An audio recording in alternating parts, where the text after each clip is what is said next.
Bien, buenas tardes. Bienvenidas todas y todos a este webinar que hemos organizado desde la Asociación Nacional de Enfermería y Vacunas. Yo, en primer lugar, quería agradecer, por supuesto, a todos los asistentes.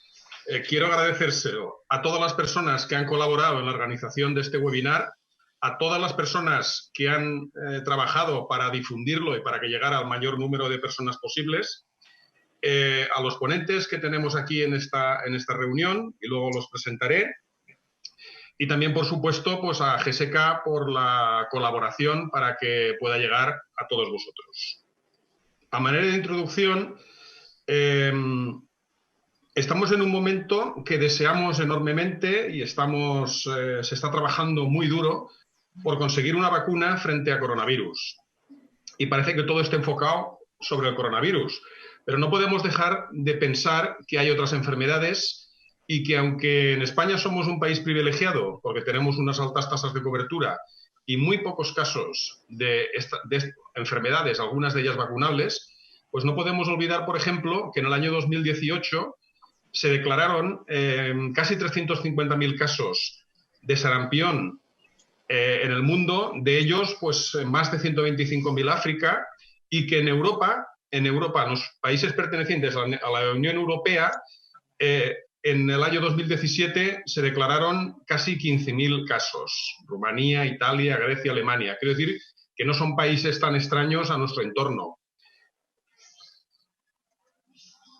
También recordar que, no sé si lo recordaréis, que no hace demasiado tiempo tuvimos desgraciadamente un caso de un niño con difteria en Olot, que no estaba vacunado y que acabó falleciendo. En España se hacía muchos años que no habíamos tenido casos de difteria, pero recordar que en 2018 se notificaron más de 16.500 casos de difteria en el mundo, y algunos de ellos en Europa, con 42 casos, 15 en Gran Bretaña, 10 en Ucrania, etcétera, etcétera. Quiero decir que no es una enfermedad que no exista, es una enfermedad que gracias a las vacunas tenemos controladas. Y otra enfermedad muy frecuente, la tosferina, pues podemos ver que en un estudio que se publicó en 2017 se estimó que habían habido casi 25 millones de casos en el mundo, con más de 160.000 muertes por tosferina. Claro, estamos hablando de los muertos por coronavirus y realmente es trágico, ¿no? Pero tenemos que pensar que hay otras enfermedades en el mundo que pues siguen teniendo una alta incidencia y una alta mortalidad. La semana pasada celebramos la Semana Mundial de la Inmunización, con un recuerdo especial, ya que este año, 2020, es el año internacional de la enfermera y de la matrona, pues a la labor que desarrollan tanto las enfermeras como las matronas en la educación, en la promoción de la salud, en la protección frente a la enfermedad, y que somos un elemento esencial en las campañas de vacunación para conseguir estos objetivos de reducir las tasas de incidencia y de mortalidad de las enfermedades vacunables.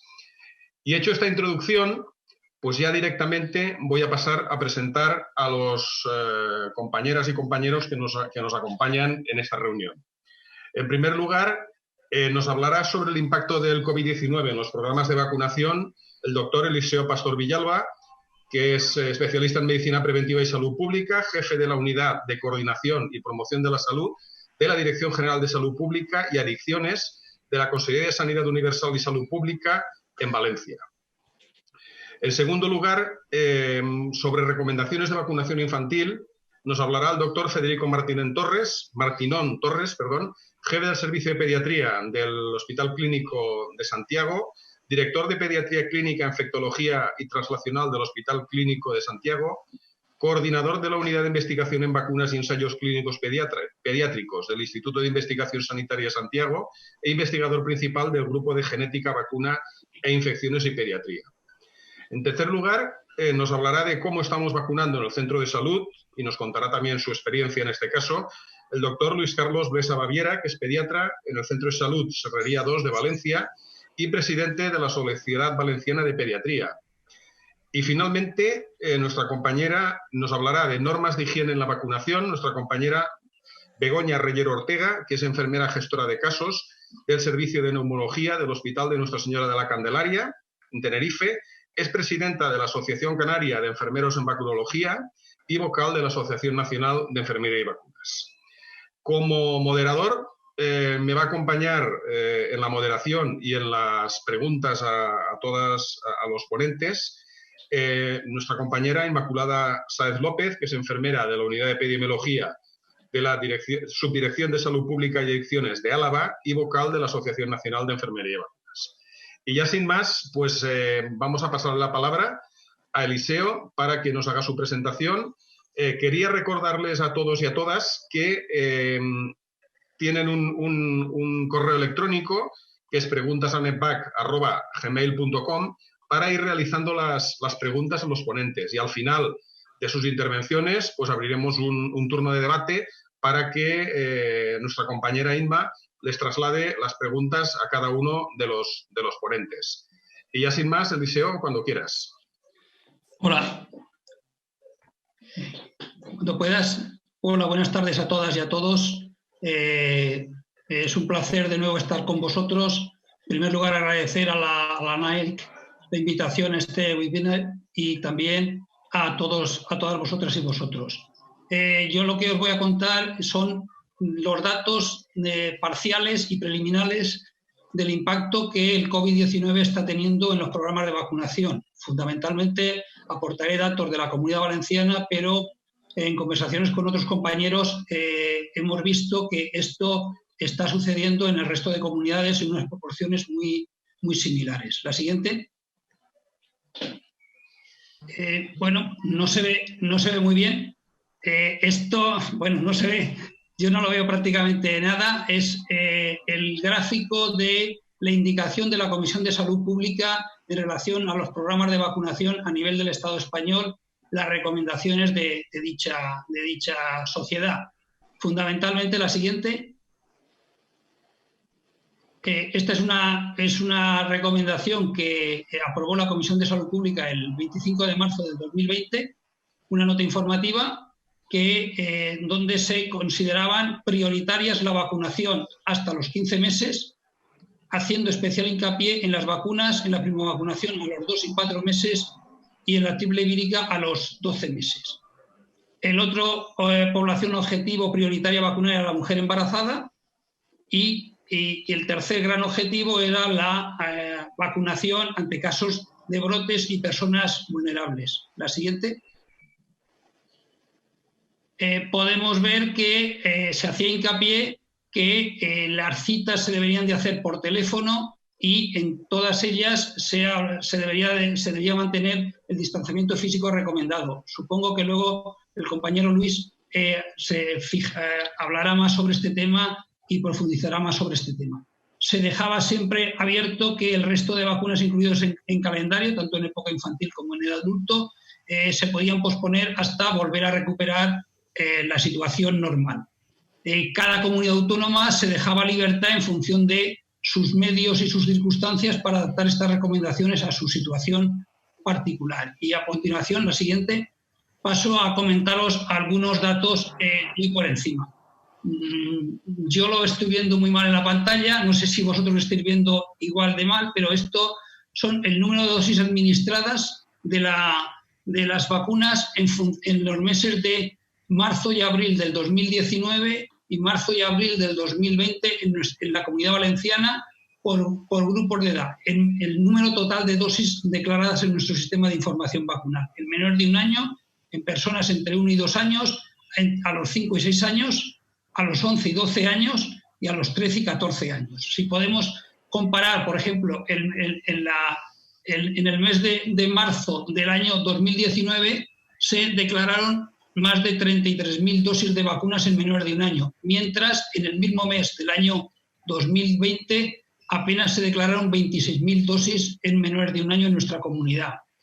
Si nos vamos a la edad de 1 a 2 años, podemos ver que hemos pasado de 12.000 dosis declaradas en el mes de marzo del 2019 a apenas 17.000 dosis declaradas en el mismo mes. Y eso podemos ver como en todas las edades y sobre todo en las edades a partir de la adolescencia, 11-12 años y de 13-14 años, todavía es más palpable el número de dosis administradas. Por favor, la siguiente. Aquí podemos ver el porcentaje de disminución que hay entre los meses de febrero, marzo y abril, comparando 2019 con 2020 en nuestra comunidad. Si podemos ver, la raya de arriba es la raya para las vacunas prioritarias, es decir, hexavalente a los 2 meses, hexavalente a los 4 meses, triple vírica a los 12 meses, y esta no era prioritaria, pero también está en primovacunación, neumococo a los 11 meses según el calendario unificado común. Podéis ver que en la raya azul, la de arriba, corresponde al mes, la comparación, la diferencia entre en febrero del año 2020 a febrero del 2019. Podéis ver que apenas hay diferencia, los porcentajes apenas hay diferencias. Pero cuando nos vamos al mes de marzo y al mes de abril, teniendo en cuenta que además los datos de abril no están cerrados porque son datos a 27 a día de hoy, podemos ver que para la hexavalente de segunda dosis ha habido un descenso de un 25% con respecto al mismo mes del año anterior.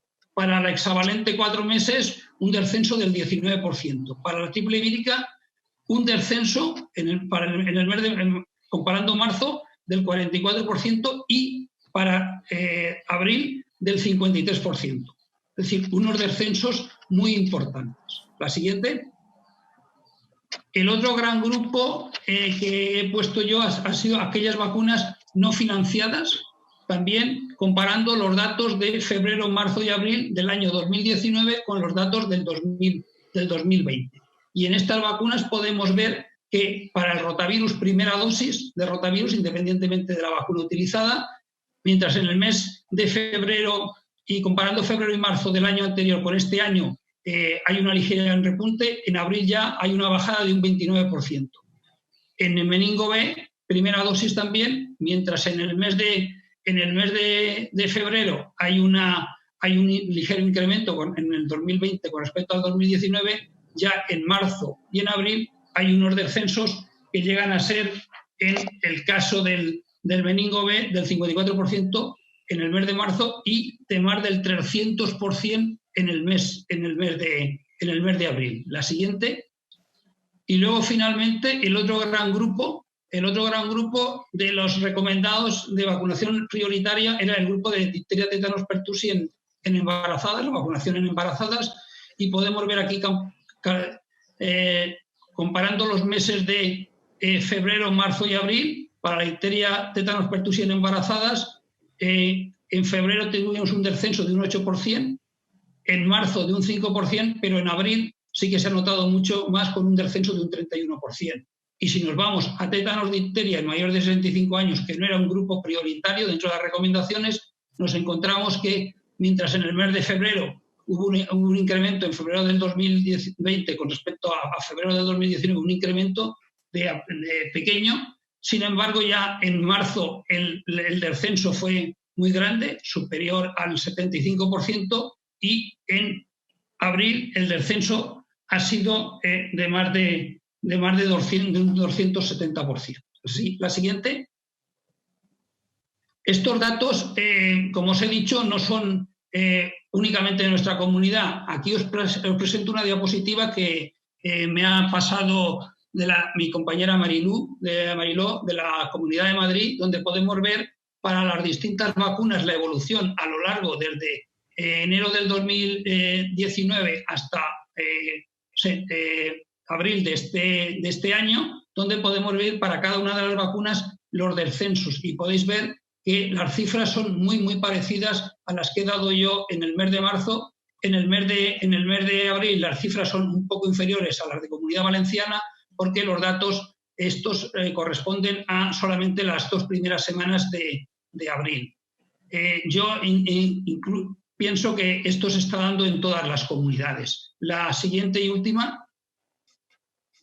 Las conclusiones, pues bueno, hay importantes desigualdades en cuanto a la actividad vacunal según etapas. Sí que es verdad que hemos priorizado con motivo del COVID unas determinadas etapas vacunales, porque pensamos que son las más importantes, y eso se nota menos en primovacunación hasta los 12 meses, pero se nota ya más en el mes de abril con respecto al mes de marzo. La vacunación de recuerdo a los 15 meses y adolescentes ha disminuido muchísimo. No os he puesto datos, os he puesto datos brutos de en cuanto a vacunas declaradas a los 5 y 6 años y a los 11 y 12 y a los 13 y 14, datos brutos pero muy importantes.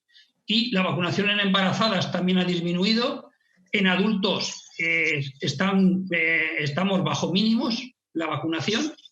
Y, claro, el motivo está claro, la reorganización de la actividad asistencial en los centros, fundamentalmente primaria. Estos son datos, los que os he aportado son tanto de primaria como de asistencia especializada, pero la reasignación de actividad de los centros de salud, que luego Luis supongo que explicará con más detalle. También se ha dado otra circunstancia, el miedo de la población a acudir a los centros sanitarios, que también está influenciando. De hecho, el rotavirus en el mes de marzo, comparando el mes de marzo del 2020 con el mes de marzo del 2019, había subido ligeramente. Y el tema es, y hacia dónde vamos el futuro, es cuándo podremos normalizar la actividad vacunal y cómo podemos ir normalizando la actividad vacunal. Y por mi parte, nada más, esperando al final las preguntas. Muchísimas gracias, Eliseo, por tu presentación y también por ceñirte a los minutos que te habíamos asignado. Bueno, a continuación, Federico Martinón, que nos va a hacer su presentación sobre recomendación de vacunación infantil en tiempos de COVID-19. Adelante, Federico. Hola, ¿qué tal? Muy buenas tardes. Buenas tardes a todos. Gracias por la invitación.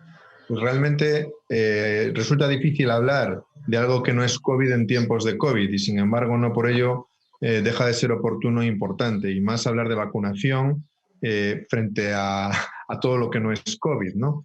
Indudablemente, como acabamos de ver en la presentación anterior, estamos en una situación complicada en la que el COVID, que está impactando en nuestras vidas desde todas las perspectivas posibles, lo está haciendo también en términos de nuestras coberturas vacunales, con todas las implicaciones que esto puede tener. Eso no quiere decir que no se haya contemplado desde un principio, y en ese sentido, desde el primer momento ha habido recomendaciones oficiales. La propia Organización Mundial de la Salud y en el grupo asesor en el que trabajo se establecieron unas guías sobre cómo debería llevarse a cabo las prácticas de inmunización en el contexto de la pandemia del COVID.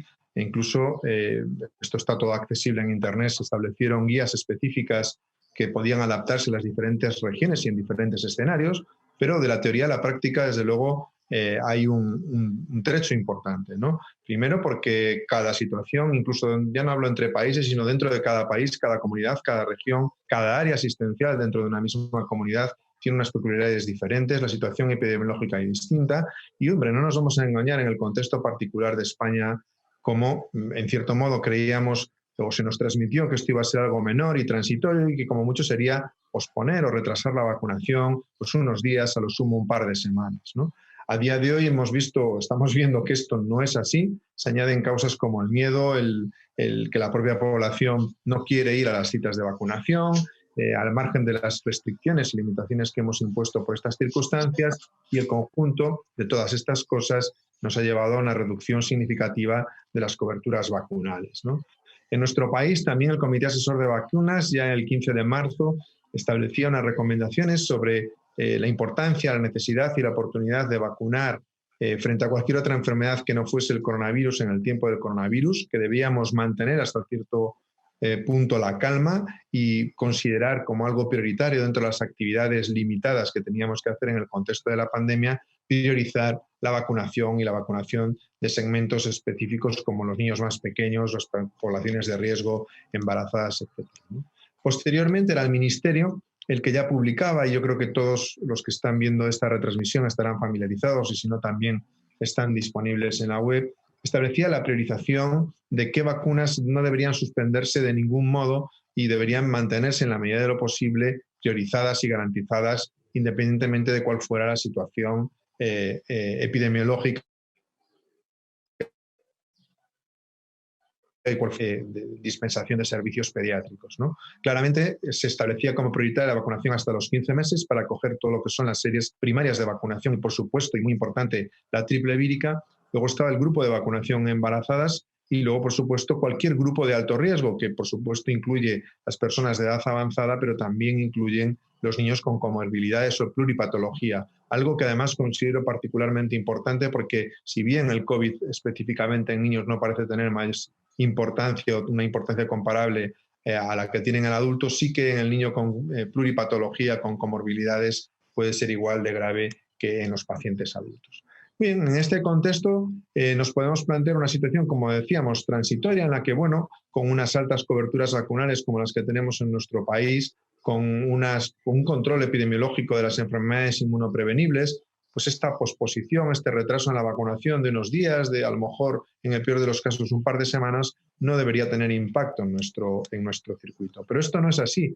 Y hay que pensar también que incluso, igual que hemos tenido interrupción de los servicios de suministros de tantas cosas, empezando por las mascarillas, esto puede interferir también en los suministros de vacunas, ya no solo en el contexto de países más desarrollados, como puede ser España, sino en otros muchos países del mundo, puede suponer la ruptura, ¿no?, de todas las vías de distribución y canalización de vacunas, generando el resurgir de enfermedades de forma generalizada, sobre todo en los países con condiciones de bajo desarrollo o de mediano desarrollo. Es decir, que al margen de lo que el COVID está haciendo directamente en nuestras vidas, en la sanidad global y en la sanidad particular de nuestro país y de nuestras regiones, está el impacto indirecto que está teniendo en todas las demás enfermedades inmunoprevenibles a través de la interrupción de las prácticas habituales y normales de vacunación. Algo que en este momento debemos reflexionar profundamente, porque todos estamos de acuerdo en la importancia de la vacunación, pero quizás no hemos valorado o hemos medido o interiorizado suficientemente bien la gravedad y las consecuencias que esto podría tener en nuestro entorno más inmediato.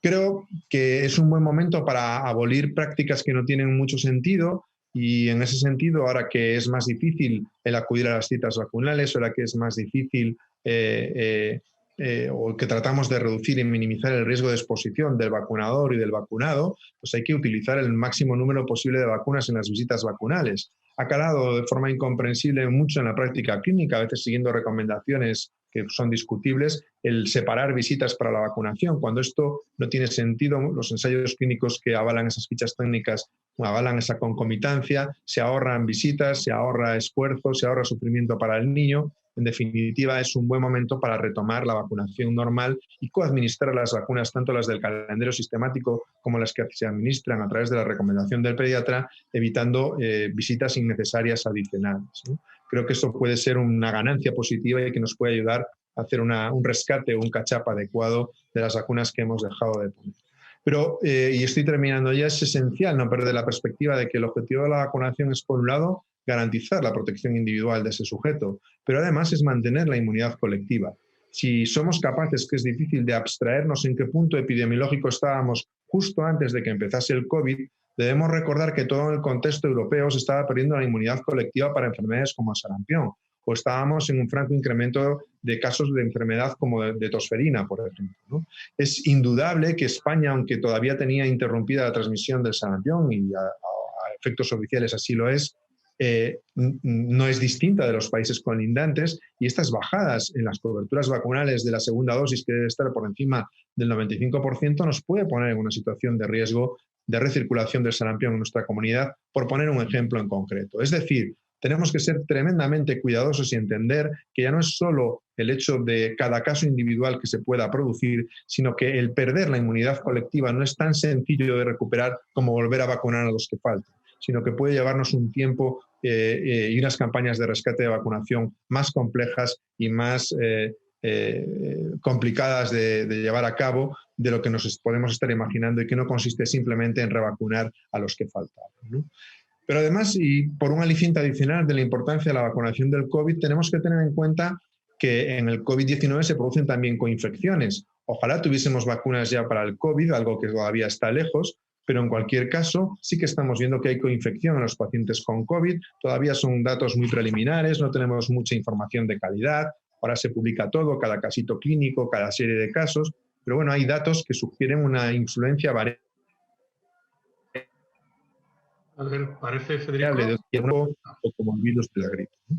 Y esto es importante especialmente en el paciente pediátrico, donde se describe en algunas series tasas de coinfección de hasta el 50%. Por tanto, es otro argumento adicional para, ya que no podemos prevenir el COVID, tratar también la contribución de prevenir la contribución relativa que otros patógenos pueden tener en este entorno. Y por último, y quizás menos basado en una evidencia rotunda, pero que se ha sugerido mucho y ha salido en muchos medios de comunicación, está la propia capacidad que la vacunación podría tener de estimular nuestro sistema inmune y de forma indirecta tratar de prevenir o proteger frente a otras infecciones y, por tanto, también frente al COVID-19.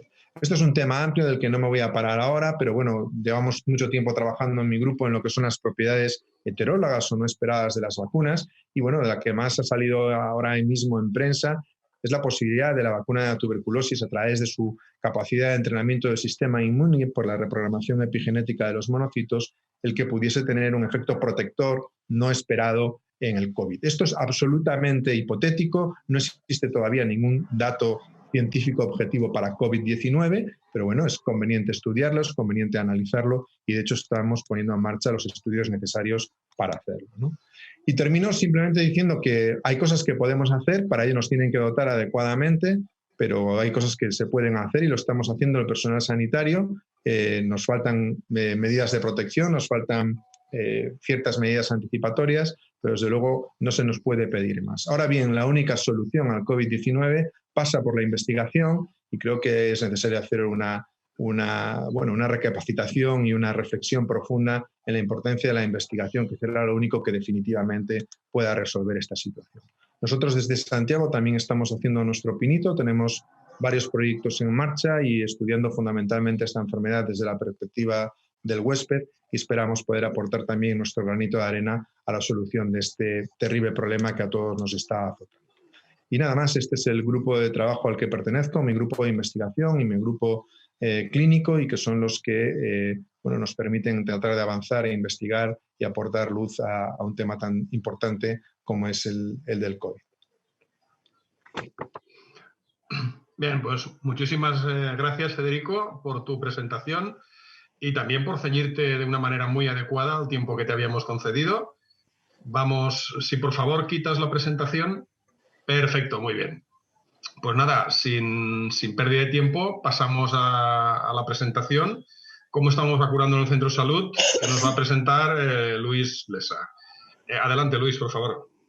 Hola, buenas tardes. Primero agradecer, lo primero que todo, al colectivo de enfermería pediátrica, pues porque para nosotros, los pediatras, realmente sois imprescindibles en muchos aspectos de nuestra labor profesional, y que desde luego la vacunación es uno de ellos. Desde aquí, desde luego, el agradecer el apoyo y el trabajo que realizan mis compañeras de enfermería, en este caso de mi centro de salud de Serrería de Valencia. Bueno, en segundo lugar, agradecer a NEMVAC pues, la invitación y por último a GSK pues, la colaboración para la realización de este webinar, y por supuesto a los asistentes por compartir nuestro trabajo nuestro webinar con todos vosotros. En primer lugar, está claro, ya lo han advertido mis compañeros, que estamos viviendo unas circunstancias excepcionales, y en el contexto actual de la pandemia por coronavirus tenemos ciertas circunstancias en los centros de salud de atención primaria. Por un lado, la sobrecarga asistencial. Quizás no porque efectivamente no están viniendo muchos pacientes a nuestras consultas de los centros de salud, por todos lo sabéis los motivos, pero sí que es cierto que el cambio de nuestras rutinas de trabajo, la mayor carga de atención telefónica, el de mayor estar pendientes de otra serie de cosas, de protocolos, de tareas a veces burocráticas, pues está claro que eso implica un mayor consumo de tiempo. Por otro lado, la reducción de profesionales disponibles, bien por las propias bajas de enfermedad, desgraciadamente de las que todos somos conocedores y hemos vivido en nuestras propias carnes, de compañeros y compañeras, y también porque muchos de estos profesionales están destinados a otras tareas sanitarias y se han relevado pues, de la atención primaria. Por otro lado, ya lo ha comentado Federico, posibles problemas en el suministro de vacunas. Quizás no en nuestro país ha llegado a ese extremo, pero sí que es cierto que el destino de recursos en gran medida a la COVID-19 puede hacer que a veces el suministro de vacunas se pueda resentir. En cuarto lugar, la recomendación de no acudir, salvo en situaciones no demorables. Está claro, ya se ha comentado, que eso ha creado también un cierto miedo en la población a acudir a los centros de salud. Y, por último, que hay una desigualdad evidente en las circunstancias epidemiológicas locales y logísticas de cada centro de salud. Está claro que no todas las zonas están viviendo la COVID-19 con la misma intensidad y hay desigualdades en los centros, fundamentalmente en función del número de profesionales disponibles, de los espacios, de las consultas y de los accesos. Está claro que aquí tenemos que hacer referencia siempre a unas normas un poquito generales, pero que siempre hay que tener flexibilidad y adaptación a las condiciones de cada centro de salud. Bien, por lo tanto, ¿qué condiciones son indispensables para proseguir y para seguir con la vacunación en los centros de salud? Hay una primera fundamental. Si no tenemos capacidad asistencial tanto de espacios y de profesionales, no podremos llevarlo a cabo. Tendremos que derivar o esperar a mejores tiempos. Y, desde luego, con esa primera condición pasamos a la segunda, que es una garantía del cumplimiento, siempre que se pueda, y, por supuesto, en lo máximo, de las medidas de seguridad. En un primer lugar, es recomendable un contacto telefónico previo para concertar la cita, para que se pueda acudir en el momento y en los espacios que nosotros consideramos que son los más adecuados. A ser posible, acudir únicamente con el niño a vacunar, no con el resto de los hermanos y con un solo acompañante. Si además hay que, en la atención o en la concertación telefónica previa, hay que indicar que si presentan síntomas, tanto el paciente a vacunar como el familiar o el adulto indispensable que le acompañe, que si tiene enfermedad o síntomas de enfermedad no debe acudir y debe de contactar para concertar una nueva cita. Por otro lado, un horario diferenciado y respecto a las demandas de la población, digamos, de la demanda asistencial, de la demanda no demorable, y con un intervalo suficiente pues, entre las visitas para evitar la aglomeración de los pacientes en las salas de espera. Hay que tener circuitos diferenciados, tanto para los posibles pacientes COVID-19 como al resto de pacientes, especialmente para las revisiones de salud, tanto en forma de acceso como en las salas de espera, como en las consultas a realizar estas visitas. Es otra condición que no debemos de olvidar, la seguridad del profesional y, a ser posible, con los equipos de protección individual lo más completos posible. Sabéis que en eso no siempre ha sido así, pero hay que pelear por ello. Y también de los pacientes, pues desde luego, si el paciente tiene una cierta edad, poder llevar la mascarilla y el adulto acompañante que también se le proporcione y la lleve. Y, por último, que tenemos que recordar que es prioritaria la vacunación y quizás aprovechar para hacer una revisión de salud mínima, pero ciertas medidas preventivas que hacemos habitualmente en las revisiones de salud tenemos que demorarlas y que en estos momentos no son indispensables. Voy a pasar a lo que en primer lugar nos encontramos con esa vacunación prioritaria en las condiciones extremas, digamos en las primeras semanas tras la declaración del estado de alarma, que es lo que hemos hecho en mi centro de salud, intentando seguir las recomendaciones de las organizaciones, por supuesto, de las administraciones, tanto del Ministerio de Sanidad como, en este caso, de la Generalitat Valenciana, de la Conselleria de Sanidad, intentando adaptarlas y, sobre todo, a las condiciones y peculiaridades de nuestro centro. Como ya se ha comentado, no voy a hacerlo muy brevemente, se consideró prioritaria en esa primera semana, segunda, tercera semana, pues sobre todo la de los 2-4 meses de edad, la primera dosis de triple vírica a los 12 meses de edad, aquellos enfermos especialmente vulnerables, como tratados con eculizumab y trasplantados, y mantener por las matrones la de mujeres gestantes y en un momento dado, si hubiera algún brote de epidémico y de posexposición que fuera no demorable, en nuestro caso pues no se presentó afortunadamente. En las siguientes semanas, que yo definiría como la situación actual, nosotros estamos llevando esa vacunación prioritaria, siguen siendo unas condiciones limitadas, pero ya no extremas, y entonces estamos vacunando no solo 2-4 meses y la primera dosis de triple vírica, sino todas las correspondientes hasta los 15 meses de edad, es decir, las de los 2, 4, 11, 12 y 15 meses, e incluidas dentro de lo posible, y quiero volver a recordar lo que ha anticipado antes Federico, que muchas veces se pueden coadministrar y hemos de perder miedo a intentar agruparlas, porque en fichas técnicas se puede hacer y es un momento en la situación actual en la que podemos, es más, no solo podemos, sino que muchas veces debemos hacerlos y desde luego con las vacunas no financiadas, pero sí recomendadas, como es el caso del rotavirus y del meningococo B.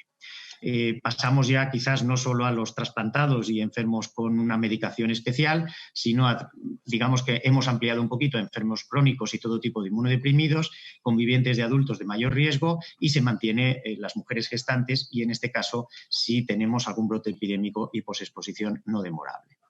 Bien, la que yo espero que sea muy próxima para hacer ya lo antes posible, es manteniendo las referidas en la fase anterior, pero es prioritario en estos momentos ya, y es lo que estamos haciendo en esta semana, es la recuperación de todos los niños de menores de 15 meses que no hayan sido vacunados por el motivo que sea, bien porque se ha perdido, bien porque han tenido miedo las familias en acudir durante el periodo de confinamiento estricto. Debe ser totalmente prioritario, como ya ha comentado Eliseo, se han resentido los porcentajes y las coberturas de vacunación, y ese colectivo menor de 15 meses que no se haya vacunado durante estos, digamos, 6-7 semanas de confinamiento estricto, lo más prioritario es recuperarlos y volver a superar esas tasas de cobertura que son deseables para todos. Y en la medida de lo posible y lo más próximo que podamos, la recuperación de otros tramos etarios que se hayan descitado o demorado durante estas 6-7 semanas para intentar citarlo lo antes posible.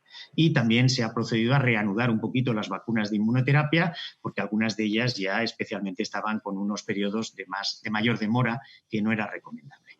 Y digamos que termino ya con esta presentación, con esta diapositiva, mejor dicho, en la que, bueno, pues cuando haya un mayor desconfinamiento que se ha iniciado con la salida de los niños a la calle, por lo menos una hora, para que tengan un mayor esparcimiento y un cierto alivio en ese confinamiento estricto, pues qué motivo hay más importante que salir a pasear durante una hora que ir al centro de salud, si las condiciones de salud del centro, las condiciones del centro lo permiten, que proceder y recuperar la vacunación lo antes posible.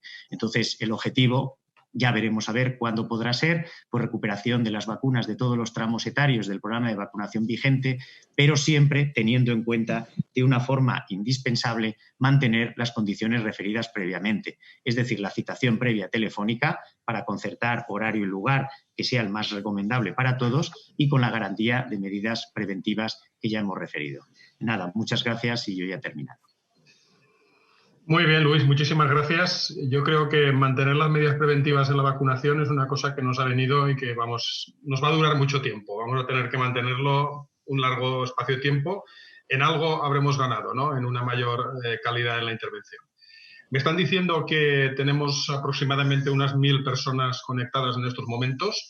Yo quiero animaros a que si tenéis que hacer alguna pregunta, recordaros nuestro correo, preguntasanembag@gmail.com, y que ya podéis ir lanzando vuestras preguntas para disponer de ellas en cuanto finalice nuestra última ponente, que nos va a hablar de normas de higiene para la vacunación.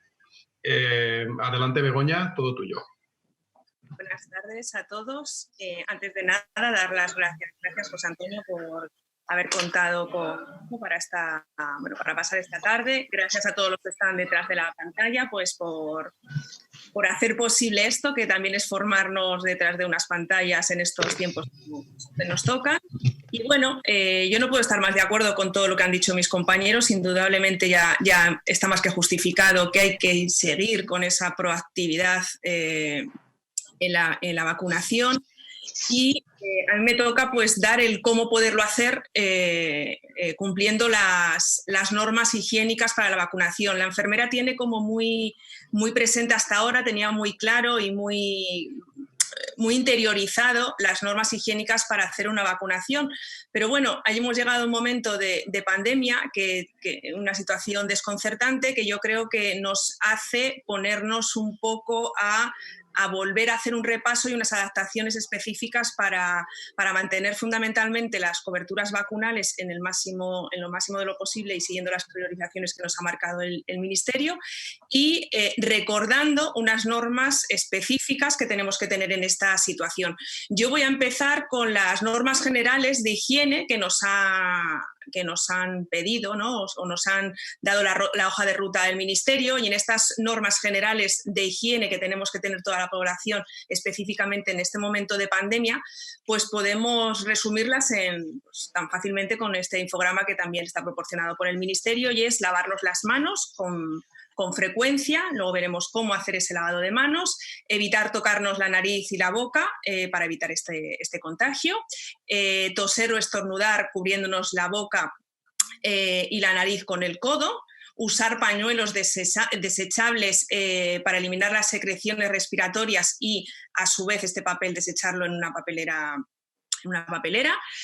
mantener una distancia mínima de seguridad 1 metro he puesto aquí, pero bueno, ya se habla de 2 metros, como sabéis, y el uso de mascarillas. Es decir, esto serían unas normas higiénicas básicas que tendremos que tener toda la población para este momento que estamos pasando.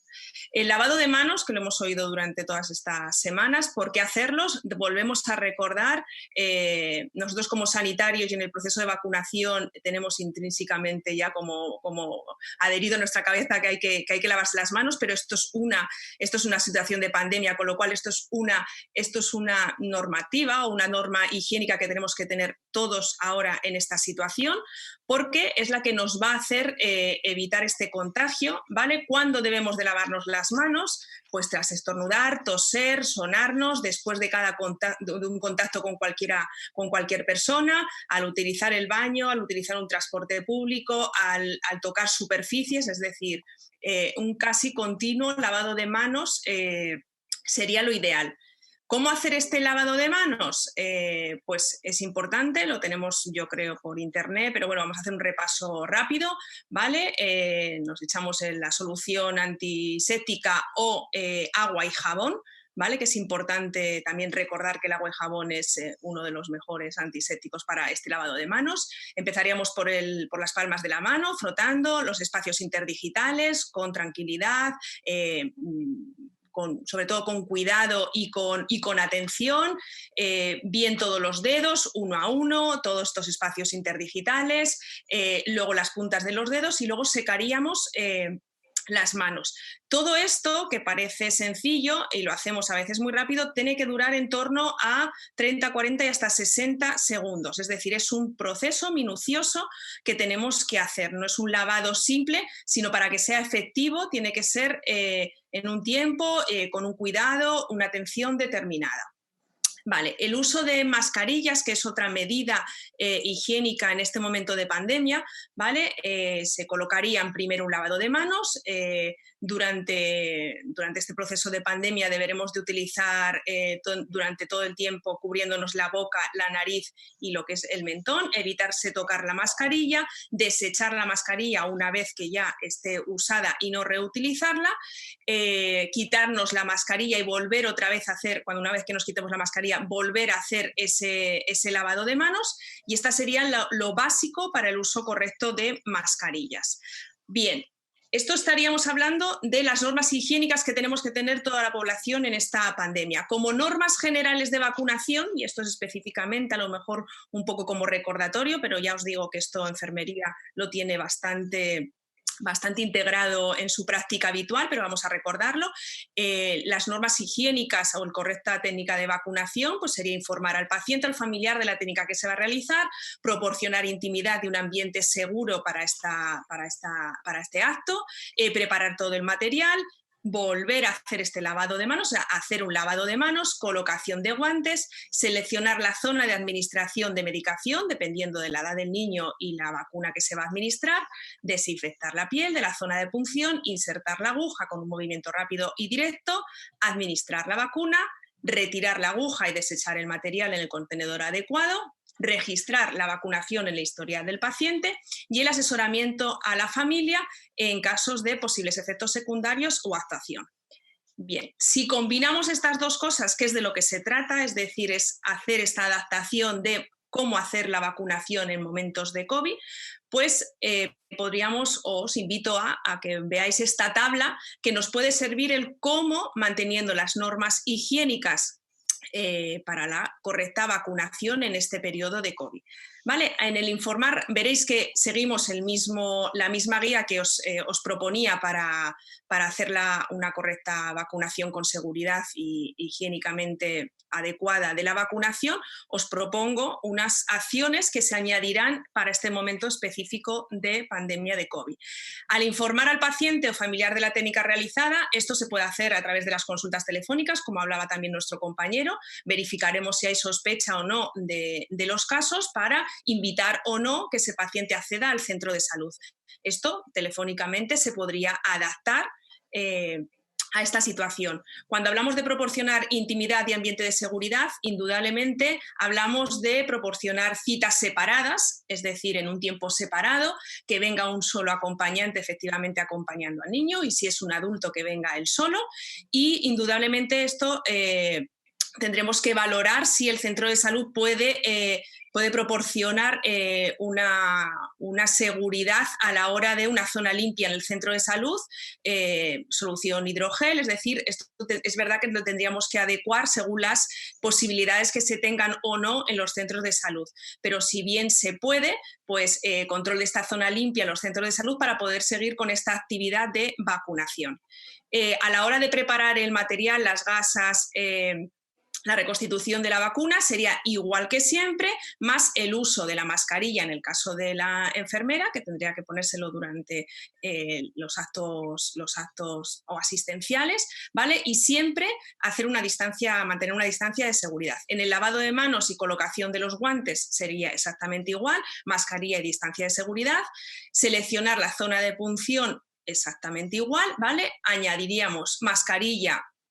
Y es verdad que un rápido contacto con el niño, porque aquí no se va a poder mantener esa distancia de seguridad. En la desinfección, la inserción de la aguja y la administración de la aguja mantendremos la misma técnica que se hacía, más la mascarilla y ese rápido contacto con el niño. Y en el resto de los puntos simplemente añadiríamos la mascarilla, ¿vale? Y la distancia de seguridad. El resto mantendríamos siempre las mismas pautas que hemos utilizado hasta la actualidad. Esta guía que os proporciono, fundamentalmente creo que, como bien hablaba un compañero, ha habido factores que han impedido, ¿no?, o que han hecho que se disminuyesen las coberturas vacunales en nuestras poblaciones. Por un lado, el miedo de la propia población, y yo creo que a lo mejor tal vez un miedo de cómo enfrentarnos a esta situación también desde el profesional sanitario, con lo cual, pues tal vez a lo mejor repasar o este esquema o esta ruta también puede hacer que el propio profesional sanitario, en este caso enfermería, manteniendo estas medidas y ahora mismo pues haciendo las suyas, podamos hacer que volvamos otra vez a ser y a tener estas coberturas que España tenía tan buenas, y que no tengamos estas bajadas que nos comentaba Eliseo. Yo desde aquí realmente el mismo mensaje que todos, es decir, vamos a llegar dentro de poco esperemos a una normalidad. No podemos bajar la guardia con nuestras vacunas, tenemos que mantener en la medida que sea posible nuestros calendarios vacunales, y bueno, desde aquí espero que con este repaso y esta pequeña adaptación, veis que no es una gran adaptación,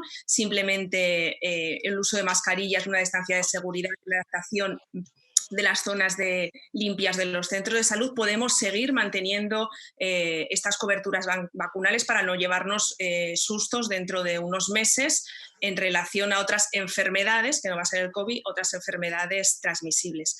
Nada más, el resto, pues si queréis en preguntas, y listo, José Antonio. Bueno, muchísimas gracias, Begoña, también. La verdad es que los 4 ponentes han tenido unas presentaciones muy, muy interesantes y se han ceñido perfectamente al tiempo que les habíamos concedido.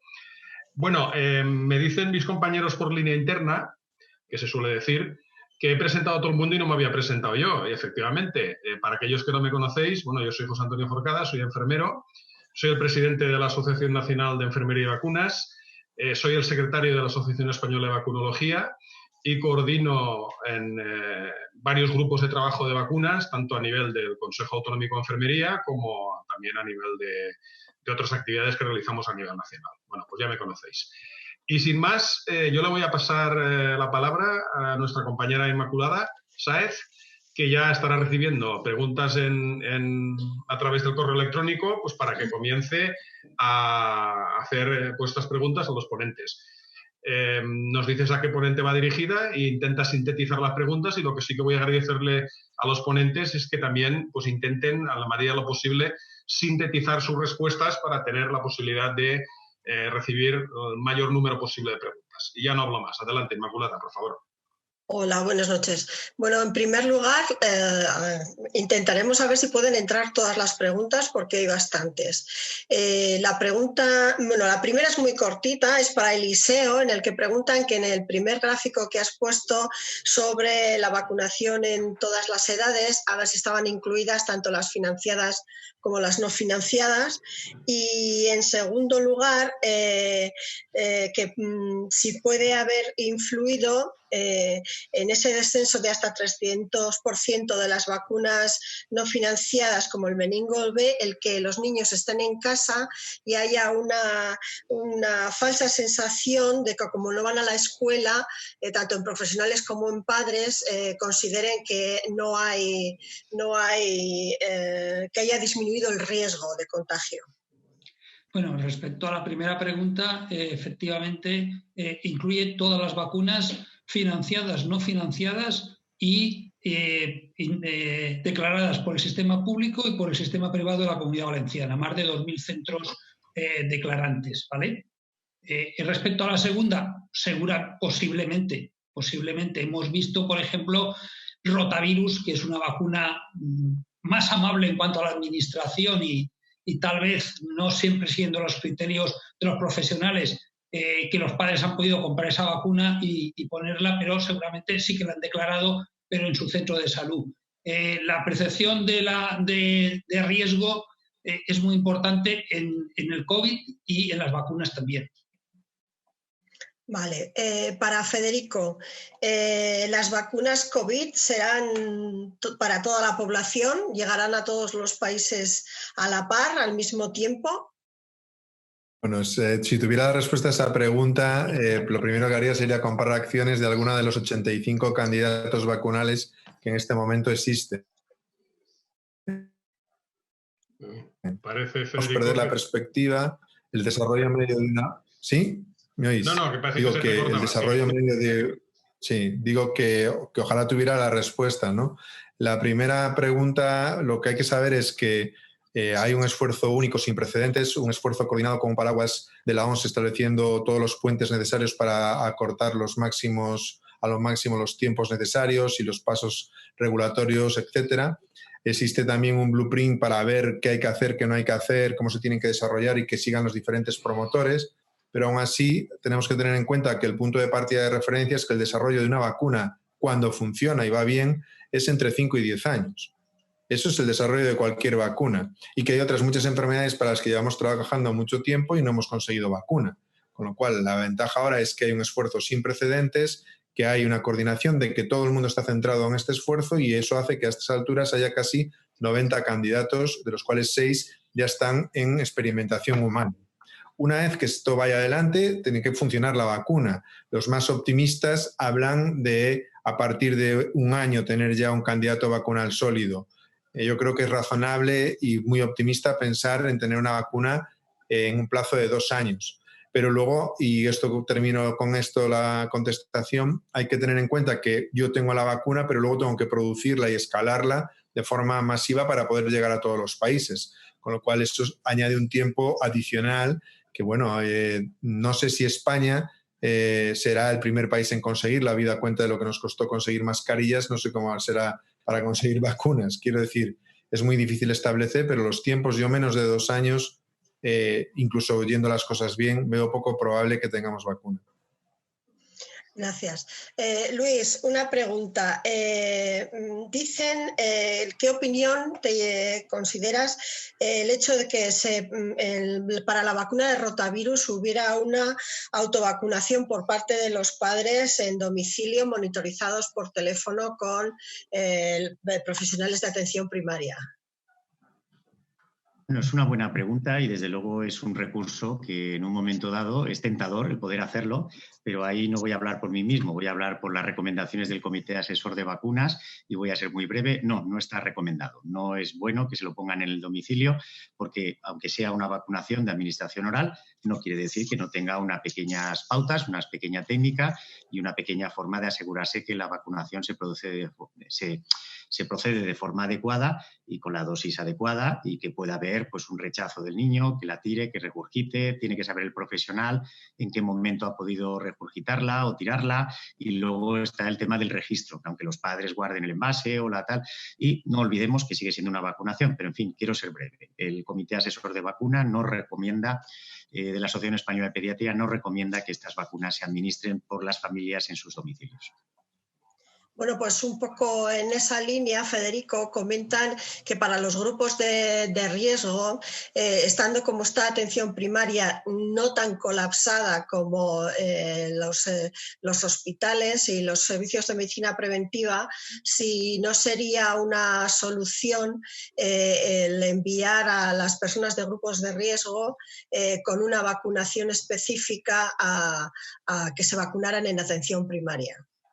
Bueno, la respuesta a eso es que depende de cada comunidad y de cómo esté organizado el sistema, y depende de cuáles sean las comorbilidades que tenga el paciente. Es decir, lo importante es que se vacunen, eso es lo primero, y hacerlo de la forma que sea más segura, tanto primero en este caso para el que recibe la vacuna por tener un riesgo adicional, como para el vacunador. En este momento, si eso se puede hacer a través de la asistencia al centro de salud, al hospital, o incluso de la asistencia o del desplazamiento de equipos al domicilio del paciente de riesgo, todas las opciones me parecen válidas, pero claro, depende, como digo, de la logística y de la capacidad de cada centro, de cada sitio.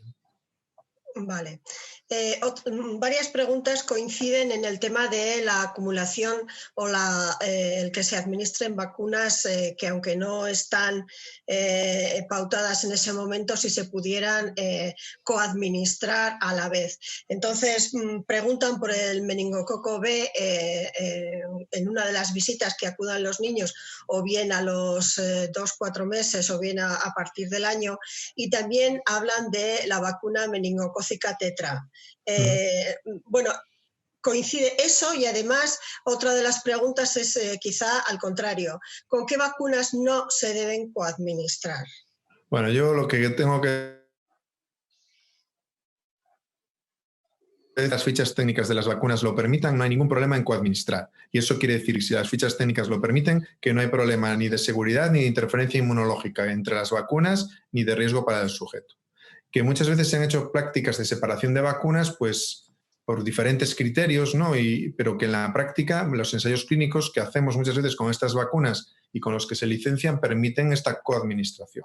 Con lo cual, en un momento como ahora es particularmente necesario, ya lo comentamos varios de los ponentes, aprovechar la posibilidad que las vacunas nos permiten de coadministración para ahorrar visitas, disminuir los riesgos de exposición y aprovechar esos momentos. ¿Por qué se administran separadas en otros momentos? Ya digo, a veces por el exceso de reactogenicidad, ¿no? de molestias o de efectos secundarios locales o incluso de fiebre que pudiese tener. Eso era lo típico con la vacuna de meningococo B, pero hemos visto que cuando eso se hace y se acompaña de paracetamol profiláctico, pues se iguala a la administración intercalada. Con lo cual yo no veo mayor problema y creo que es más importante coadministrar que no administrar o correr el riesgo de no administrar esas vacunas. Además, aprovecho un concepto importante que me olvidé de comentar durante la charla, y es que ahora vemos un descenso global de todas las enfermedades infecciosas porque el confinamiento, tengo dudas de que sirva el confinamiento de los niños específicamente frente al COVID,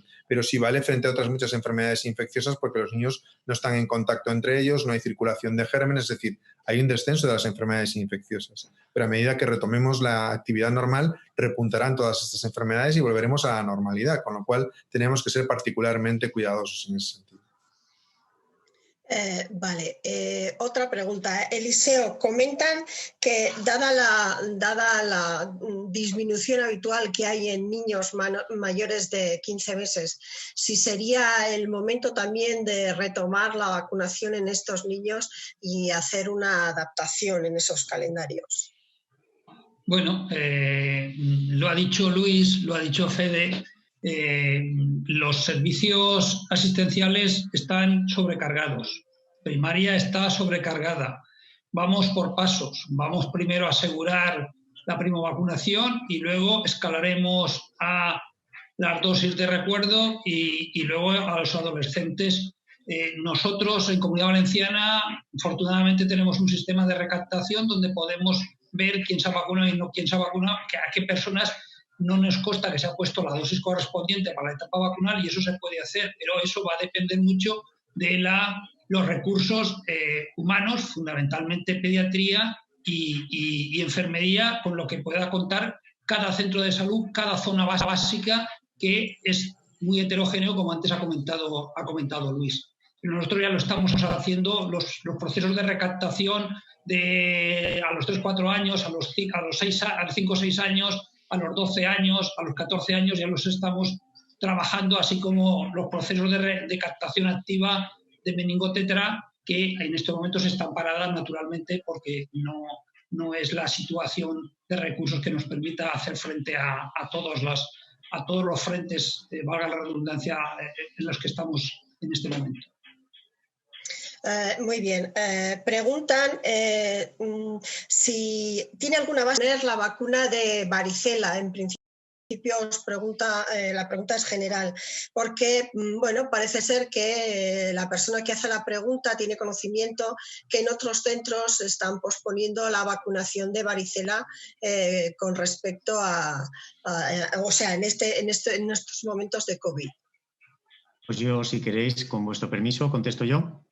Bueno, decir que efectivamente hemos partido de una base inicial en la cual lo más prioritario era poner las vacunas de los 2-4 meses y la primera dosis de triple vírica como algo imprescindible en esas primeras semanas, pero en estos momentos no tiene mucho sentido digamos, también no proceder a la primovacunación en todos los, digamos que igual o menores de 15 meses, incluida la de la varicela. Yo creo que lo ha dicho perfectamente Federico y Eliseo.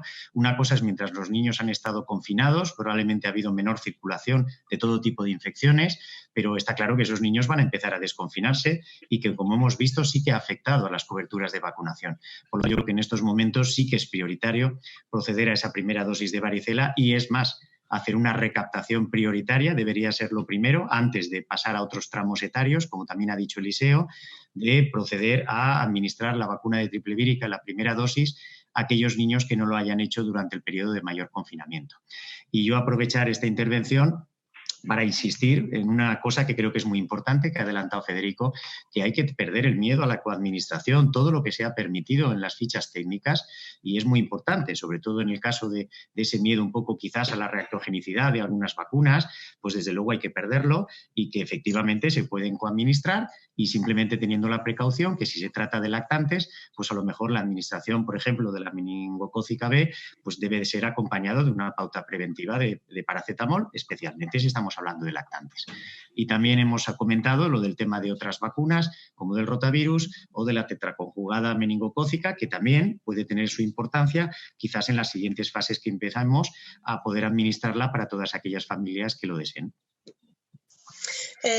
Begoña, una de las preguntas, varias de las preguntas, sobre todo rondan alrededor de el equipo de protección que debe hacerse, que debe llevar el profesional sanitario a la hora de vacunar y sobre todo dudas que si solo tiene que ser con mascarilla y guantes, si no sería con equipo un poquito más de mayor protección. Y luego otra pregunta que hacen es, en el tiempo de espera posterior a la vacunación que se recomienda para posibles efectos inmediatos graves, si debería ser en espera en el centro de salud. A ver, bien, en relación a los equipos EPI, a ver si estamos dependiendo de los recursos que tenemos. Con las normas, con una mascarilla y un lavado de manos, en principio mantenemos el menor de los riesgos a nivel de esta situación de pandemia.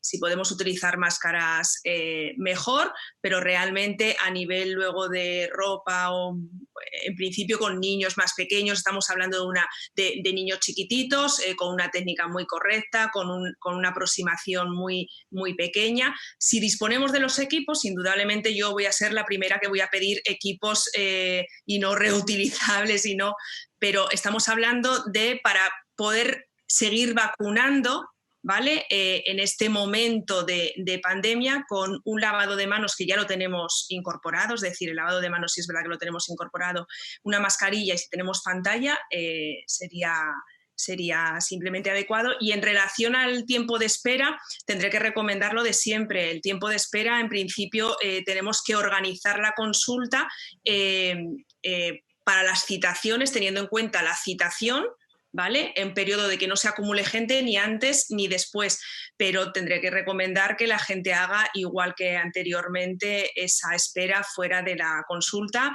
ir seleccionando zonas de espera que no se acumulen, manteniendo la distancia de seguridad, pero dentro del centro de salud, por supuesto. Eso es una medida de seguridad, de una correcta técnica de vacunación, y no podemos saltárnosla tampoco ni en este periodo de pandemia.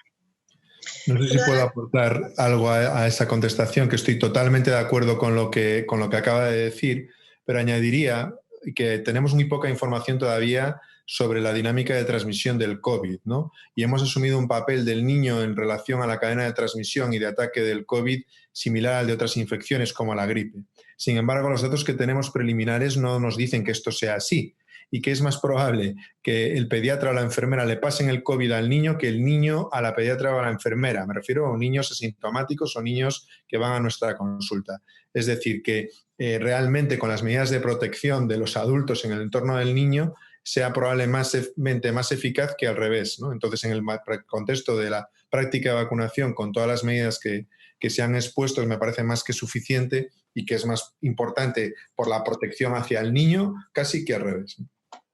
Sí, yo, si me permites, Inmaculada, también me gustaría aportar algo, porque realmente una de las premisas para que acudan a vacunar es que el niño no tenga fiebre y que la persona que lo acompaña no tenga sintomatología de COVID, ¿no? Entonces, estamos hablando de una disminución de riesgo porque ninguno de los dos deben tener esa sintomatología.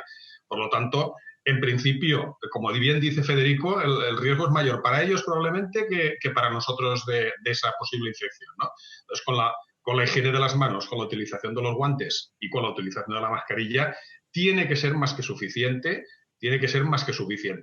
Otra cuestión es de que no podamos delimitar zonas limpias y que tengan que convivir con el resto de personas que acuden al centro de salud, ¿no? Entonces, ahí podría haber un pequeño riesgo aumentado, que tampoco tiene por qué serlo mucho, pero que en principio, si podemos delimitar zonas limpias, hacer una citación e insistirle mucho a los padres de que si tanto el niño como el padre o la persona que lo acompaña tiene alguna sintomatología, no debe acudir. Si debe acudir es sin sintomatología, y entonces el riesgo es muy disminuido para todos.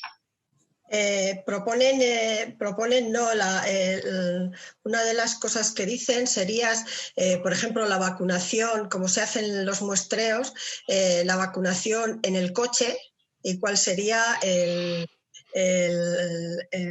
equipo de protección. A ver, yo es que particularmente, y creo que además vienen muy bien estas preguntas, y creo que estoy completamente de acuerdo con Federico y con José Antonio,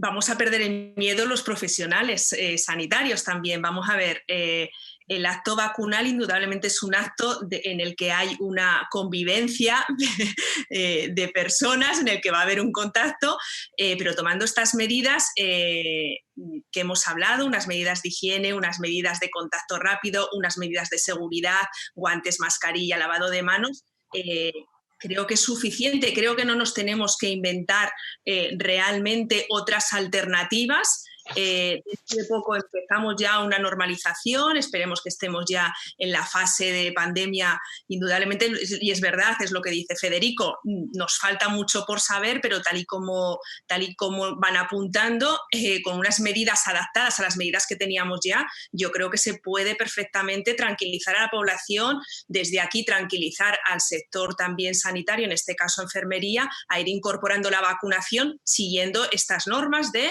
efectivamente, llamadas de teléfono para confirmar que quien asista en unas condiciones minimizando los riesgos, que no lo sabemos, porque indudablemente hay asintomáticos, ya lo sabemos, pero minimizando estos riesgos, manteniendo estas distancias de seguridad, la higiene. Entonces, desde aquí yo mandaría un mensaje de verdad tranquilizador, y creo que no hace falta, en mi opinión, que me ayuden mis compañeros si tienen otra idea, pero creo que no hace falta vacunar a los niños hay que proporcionarles, y al adulto, un espacio de seguridad. Un coche no creo que sea un espacio de seguridad, hay que traerlos a la consulta, hay que hacer una exploración, hay que hacer un registro, hay que hacer un acto de vacunación.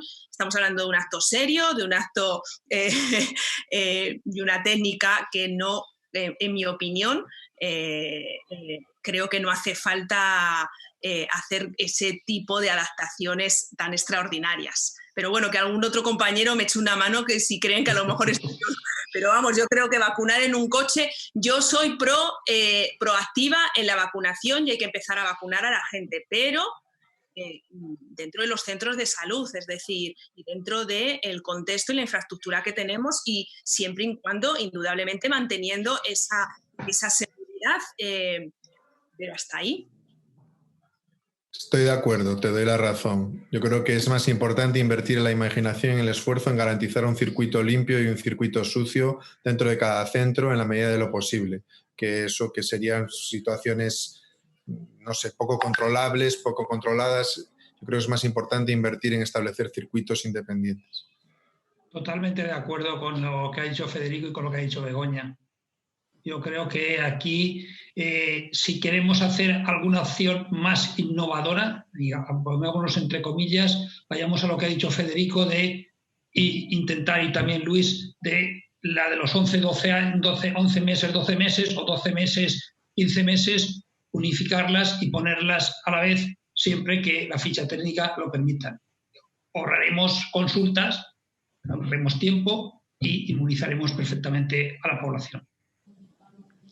Luis.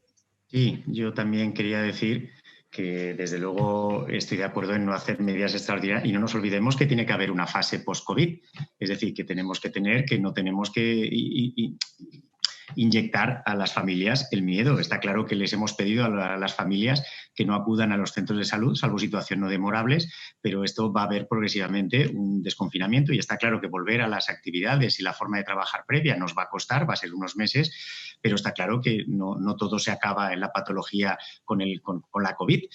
Otras patologías las hemos, digamos, desplazadas un poquito, pero van a volver a reemerger, sobre todo cuando en el tema de las infecciones, cuando los niños vuelvan a estar en contacto, sobre todo, especialmente, y desde luego otro tipo de patologías, pues de enfermedades crónicas y de enfermedades comunes y normales, en las cuales progresivamente, insistiendo muy bien en la diferenciación durante unos ciertos meses, va a ser obligatorio, ya veremos cuánto, de zonas, circuitos y accesos de profesionales y de salas limpias y de circuitos, accesos y salas y profesionales que digamos que atiendan al COVID-19, pero hemos de contribuir a que las familias progresivamente vuelvan a perder, progresivamente, insisto, de que pierdan un poco el miedo de que habrá que volver a los centros de salud de una forma distinta a la previa, de hacer un mejor uso. Ojalá esta pandemia sirva para que la población, sobre todo, aprenda a hacer un mejor uso de los recursos sanitarios, que no muchas veces por estar ahí no significa que sean ilimitados, ni muchos menos, y a utilizarlos bien, pero yo creo que la vacunación, como se ha expresado a lo largo de este webinar, se puede hacer perfectamente con unas condiciones de garantizar la salud de tanto de los pacientes, los vacunados, sus familias, como de los profesionales. Otra de las preguntas que nos han remitido es qué hacer si en casa, en el domicilio del niño que hay que vacunar, hay casos de COVID. Pues si queréis contesto yo. Si vamos a ver, realmente lo que hay que tener, es decir, una cosa es si es el propio niño, el afecto, o el que tiene sintomatología de caso posible COVID, pues entonces fundamentalmente, ya no sé que cumpla los criterios que en los protocolos están, que tenga unas ciertas manifestaciones de gravedad, es decir, que tenga sobre todo una dificultad respiratoria, una fiebre que no cede y se prolonga varios días, otras manifestaciones que puedan alertarnos de que se trata de una mayor gravedad de ese COVID, que como hemos dicho varias veces en los niños afortunadamente son la mayor parte de las veces, si les afecta, son de forma asintomática o con clínica leve, afortunadamente, pero que en los casos en los que tenga una clínica más grave, de fiebre prolongada o de dificultad respiratoria, pues quizás debería ser valorado fundamentalmente en los servicios de urgencias hospitalarias. Y en el caso de que sea un niño, pues no debe de acudir al centro de salud, debe postergar, simplemente dar otra fecha de citación. Y en el caso de que sea en la casa en la que hay una persona aislada, pues si esa persona aislada, pongamos que es un padre el que está afecto y está en una habitación diferenciada, cumpliendo un poco las normas de seguridad y de higiene para evitar el contagio al resto del grupo intrafamiliar, pues digamos que, por ejemplo, en este caso he dicho que el padre podía ser el afecto, pues si es la madre la que no está afecta, pues la madre perfectamente, si el niño y la madre no tienen ningún tipo de síntoma y cumpliendo las medidas de seguridad que hasta la saciedad hemos repetido, pues perfectamente podría acudir al centro de salud y procederse al acto de vacunación. Lógicamente, lo que no debería ir es el adulto que esté enfermo o que debe estar aislado. Muy bien. Una pregunta, Eliseo. Comentan si en este periodo de vorágine de desabastecimientos de todo tipo de material, si ha habido desabastecimiento en el tema de vacunas, porque, bueno, comenta que en la comunidad de la persona que hace la pregunta ha habido desabastecimiento de neumococo 13. No, yo puedo hablar de lo que conozco, que es la Comunidad Valenciana, y no ha habido desabastecimiento en ningún momento. En un futuro, pues no sabemos, hemos tenido desabastecimientos en situaciones normales, no en situaciones de pandemia, y cada vez son más frecuentes los desabastecimientos porque los productores de vacunas suministran a nivel mundial y hay muy pocos productores de vacunas. Pero de momento no hemos tenido ningún tema de desabastecimiento. Sí que es verdad que las peticiones en función de la demanda que ha habido, la bajada de coberturas, han hecho que las peticiones que en nuestra comunidad hacemos mensualmente a los laboratorios hayan disminuido el número de dosis pedidas porque se han puesto menos y en las neveras siguen habiendo dosis, afortunadamente. Otra de las preguntas es ¿qué criterios son los que van a hacer o los que se van a dar para que se inicie ya la vacunación en niños de 3 a 14 años? Bueno, pues si queréis contesto yo o si quieres, Eliseo. Contesta tú. No, vamos a ver, tenemos, yo creo que Luis lo ha esbozado anteriormente, es decir, tenemos los menores de 15 meses que están ahí y habrá que hacer una recaptación. Tenemos que ir luego al grupo de 3-4 años, 5 o 6 años, y posteriormente las campañas específicas, como he dicho yo, por ejemplo, de captación activa de meningotetra, pues habrá que desplazarlas en el tiempo para más adelante. Entonces, en la medida que se vayan subiendo esos escalones, se planteará la desaceleración o la vuelta a la normalidad, pero hay condiciones que en este momento no conocemos y sería un brindis al sol, es decir, cuánta gente, cómo vamos a estar de recursos, cómo va a evolucionar si no tenemos rebrotes, ojalá no tengamos rebrotes, etcétera, etcétera. Yo quería aportar que lo ha dicho perfectamente Eliseo, es decir, conforme el desconfinamiento avance y haya, un mayor acceso a los centros de salud y una mayor control en el control de la pandemia, de la transmisión comunitaria, pues lógicamente se podrá ampliar a otros grupos etarios que en estos momentos no son prioritarios. Yo creo que una de las cosas quizás prioritarias debía de ser recaptar a los que se hayan descitado y demorado durante estos 2 meses para no perderlos. Empezando, como bien dice Eliseo, una vez garantizados los menores de 15 meses, quizás los más prioritarios serían los de 2 a 3 años y 5 o 6 años, por las vacunas de las que estamos hablando y las dosis de las que se trata, y posteriormente dejar en un último lugar a los más mayores. Pero insisto, eso hasta que no veamos cómo vaya avanzando la pandemia, pues digamos que no podemos decir fechas, pero también es cierto que una de las cosas que yo quería remarcar, si nuestras autoridades nos lo permiten, es que no convendría demorarlo en exceso porque recuperar todo el grupo de niños que no se vacunen, vamos a tener un problema en los meses próximos, que es que debemos de evitar, vamos a trabajar de otra forma distinta a la previa y tenemos que intentar evitar las aglomeraciones de pacientes. Entonces, cuanto más nos demoremos y retrasemos a todos los grupos etarios en los que no vacunemos ahora o en las próximas semanas, pues luego va a ser difícil recuperarlos porque no podemos hacer una citación en los centros de una forma mayoritaria. Tenemos que hacerlo garantizando que sean en horarios a ser posibles diferenciados de otras demandas sociales y diferenciado de la separación entre ellos para que no se acumulen en los centros de salud. Es decir, simplemente quería advertir que conviene en la medida de lo posible no demorar demasiado esta vacunación, esta vuelta a la normalidad, pero que eso nos lo van a tener que decir las autoridades sanitarias. A mí me gustaría añadir a esto, a ver, el Ministerio es verdad que ha aconsejado, ¿no? Ha dicho vamos a priorizar, pero en ningún momento ha dicho vamos a dejar de vacunar al resto de la población. Indudablemente, ante esta situación de pocos recursos y de pandemia y de miedo y de muchos factores, indudablemente a quien hay que recaptar, como bien dicen los compañeros, es a todos estos niños de 15 meses para abajo, y una vez que tengamos esta situación bien controlada, pero luego también va a depender de sitios, de localización, es decir, habrá centros de salud, habrá hospitales y consultas en las que no pueden empezar desde ya y han podido no dejar de vacunar. Es decir, lo que sí me gustaría lanzar es que el Ministerio ha dicho que prioricemos a embarazadas, a niños hasta 15 años y a personas, tanto niños como adultos, vulnerables para ser vacunados, pero tampoco ha limitado que no se vacune al resto, con lo cual si tenemos la oportunidad de vacunar al resto de la población en una consulta, sigamos siendo proactivos, tomando esas normas de seguridad y manteniendo las normas de seguridad, pero tengamos claro que en ningún momento se ha dicho no vacunéis, ¿vale? Porque eso también es importante, el mensaje que llegue a, si tenemos oportunidad ahora mismo de vacunar a un chaval de 14 años, lo vamos a vacunar, por favor. Ya, otra de las preguntas que hacían era el tema de las vacunas para alergias. Entonces, si esas también se deberían posponer. ¿Queréis que conteste yo? Sí, por favor. Bueno, pues las vacunas de alergia, una vez, los pediatras de los centros de salud, lo que hicimos fue consultar un poquito, sobre todo con los especialistas que más saben sobre estas vacunas, y yo creo que hay que respetar sobre todo la prescripción y la recomendación que haga cada alergólogo en particular de cada paciente.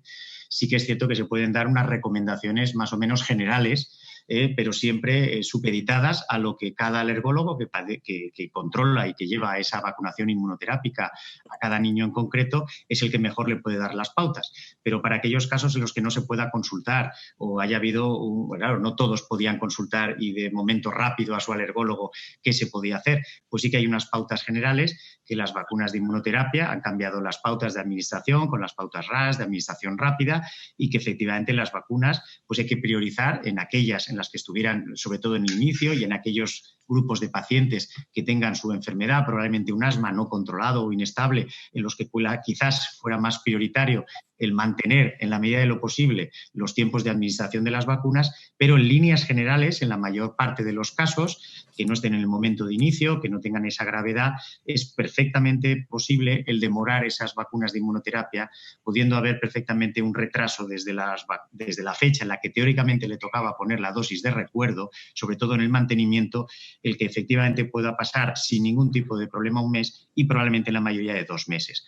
Estamos con ello en ese tiempo que ahora ya llevamos 6 semanas de confinamiento, podemos aguantar todavía 2-3 semanas, probablemente en la mayoría de niños que tengan prescritos y adolescentes vacunas de inmunoterapia de alergia, pero quizás es lo que yo he querido decir en la diapositiva que he dicho, que quizás en las próximas semanas uno de los grupos prioritario es recaptar a aquellos niños en protocolos de vacunación inmunoterapia en los cuales ya esté pasando pues más de, sobre todo, 2 meses desde la teórica fecha en la que tenía que haberse puesto la dosis de recuerdo. Por cierto, Luis, agradecimiento de una enfermera por tu agradecimiento a la enfermería de atención primaria. Pues gracias, pero que menos. Ya sabéis que nosotros, los pediatras, a los cuales yo represento, a los de la Comunidad Valenciana, os estimamos mucho en la labor que hacéis con nosotros y nuestra profesión realmente sin vosotros y vosotras no se entendería. Nos ayudáis muchísimo, sois un colectivo que nosotros apreciamos mucho y somos un equipo. Muy bien. Inma, que tendríamos que ir ya recogiendo, y si acaso la última pregunta. Bueno, pues la última pregunta tiene que ver con este momento de COVID, pero también en cualquier momento. Preguntan sobre, en estos momentos, la vacunación de varicela, que la mamá va a vacunar a un niño y la mamá está embarazada. Si se debe posponer o no, o qué. Esa es una pregunta que acaban de hacer. Pues yo la dejo para Federico, que de esto sabe mucho Federico. más. No es que podemos contestar todos, pero ya que está aquí Federico... Yo creo que hay que vacunar, sin más. Y ahora mismo, por la situación COVID, lo único que tenemos que extremar son las medidas de precaución que hemos hablado previamente para cualquier vacuna. Y añadir además que hasta donde sabemos, el COVID para la madre no representa ningún riesgo específico adicional ni para el recién nacido, que evidentemente no hay estudios todavía lo suficientemente potentes, pero no hay evidencias ni de transmisión vertical, ni de impacto en la viabilidad del embarazo, ni aumento de las infecciones en el recién nacido. Los pocos casos que hay descrito parece que son postnatales, con lo cual el riesgo para la madre de acudir a la consulta es el similar al de cualquier otro adulto, ¿no? Quiero decir que no te parece que sea un grupo de riesgo específico, y en concreto a esa pregunta, la posibilidad de transmisión del virus atenuado por la excreción del niño, etcétera, pues es una posibilidad, pero yo creo que es un riesgo menor y despreciable y que haría la vacunación normal sin más. Bueno, el resto de preguntas son un poco reiterativas sobre los equipos de protección, sobre la coadministración de vacunas financiadas y no financiadas. Entonces yo creo que ya hemos recogido todas. Pues muy bien, muchas gracias. Yo simplemente quería hacer un apunte porque en el momento me ha parecido que lo estabais hablando, pero estaba yo atendiendo la línea interna y no me ha quedado bien, ¿no? Pero me comentaba una compañera enfermera ayer por la tarde, horrorizada, que en su centro habían decidido que las vacunas de rotavirus se las pusieran los padres en su casa a los niños, ¿no? A mí esto me parece muy peligroso, como habéis dicho, ¿no? Y me ha parecido que estabais hablando de ello, ¿no? En algún momento de la reunión, mientras yo estaba mirando la línea interna. Cualquier vacuna es un acto médico y debe hacerse con todas las garantías para el paciente y nada más. Y da igual que sea oral, que sea intranasal, que sea lo que quieras. Por eso que no entiendo que dentro del centro de salud te tomen la decisión de este tipo, ¿no? No debería ser así. Bueno, y pues nada, yo creo que ya debemos cerrar. La verdad es que ha sido una reunión muy agradable y con muy buena participación. Me decían por línea interna que hemos estado casi todo el rato alrededor de 1.000 personas conectadas, lo cual pues creo que es muy interesante. Hemos llegado a un número muy importante de gente. Aprovechar para hacer una pequeña reivindicación, ¿no? Estamos hablando de la sobrecarga de trabajo, entonces quizás sea el momento de pensar de que necesitamos más recursos, necesitamos más enfermeras. Se calcula que para alcanzar una media, un número así como la media europea, por 100.000 habitantes de enfermeras, necesitaríamos en nuestro país 125.000 enfermeras más trabajando. Ya sé que no lo vamos a conseguir, pero que necesitamos más personal, necesitamos más pediatras, necesitamos más médicos de familia en la atención primaria. La atención primaria, si funcionara bien, filtraría mucho trabajo que acaba en los hospitales.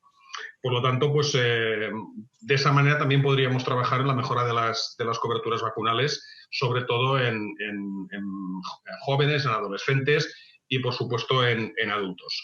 Y ya para finalizar, pues en nombre de la Asociación Nacional de Enfermería y Vacunas, de ANEMVAC, yo quiero agradeceros a los ponentes enormemente vuestra disponibilidad, vuestra participación, vuestra paciencia y que hayáis pues expuesto también los temas que creo que eran de una candente actualidad, ¿no? Quiero agradeceros a esas 1.000 personas que habéis estado viéndonos, pues que os hayáis conectado, que nos hayáis estado escuchando, tanto los que habéis participado preguntando como los que no. Un agradecimiento muy sincero a GSK por el patrocinio de esta actividad, ¿no? Y al equipo técnico que ha hecho posible toda esta transmisión y que están ahí detrás, no los vemos, pero que están trabajando para que llegue la señal y para que estemos todos en condiciones de poder transmitir nuestro conocimiento. Y ya para finalizar, y en nombre de todos mis compañeros, de las compañeras y compañeros de la Asociación Nacional de Enfermería y Vacunas, pues un aplauso virtual y un reconocimiento muy especial pues a todas las personas que han enfermado del COVID, a todos los familiares de ese número ingente y catastrófico de personas que han fallecido por la infección y a todas las personas que están trabajando y luchando diariamente, sanitarios y no sanitarios, civiles y militares, en la lucha frente al COVID. Y una recomendación, por favor, a todas las personas que tienen muchas ganas de salir a la calle, todos tenemos ganas de salir a la calle, que cumplan las normas, porque con esto vamos a conseguir que esto acabe pronto y que no tengamos que aumentar ni el número de enfermos ni el número de fallecidos. Muchísimas gracias a todos y buenas noches.